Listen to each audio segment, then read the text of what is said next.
Le Rassemblement national, maintenant, Marine Le Pen sera fixée sur son sort, sur une éventuelle inéligibilité avant la présidentielle de 2027. Et une QPC est soulevée par un autre élu pourrait fortement l'intéresser aujourd'hui. Une QPC, une question prioritaire de constitutionnalité soulevée par un élu mahorais condamné à 4 ans d'inéligibilité dans une toute autre affaire. Il met en cause la question de l'exécution provisoire de cette peine. C'est cette exécution provisoire qui permet d'exécuter la peine sans même attendre la fin d'un appel. Maï-Hélène Trémollet, cette décision est donc scrutée aujourd'hui. Elle est attendue demain, mais cette décision pourrait influencer car elle concernerait indirectement Marine Le Pen. L'affaire de l'élu mahorais pourrait ouvrir un débat sur l'exécution provisoire d'une inéligibilité.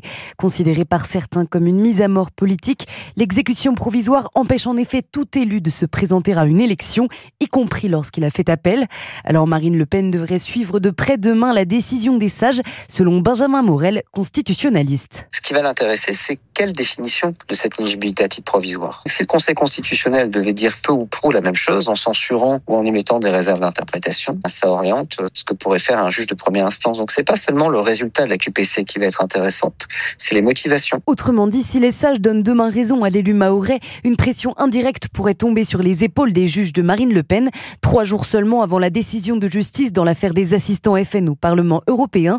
Toujours est-il que dans le camp national, on garde la tête froide. On considère qu'après 4 mois de délibération, les magistrats peuvent avoir d'ores et déjà scellé le sort de la députée du Pas-de-Calais et choisi de mettre fin pour de bon à ses ambitions présidentielle pour 2027. Maï-Hélène Trémollet pour Europe 1. Merci.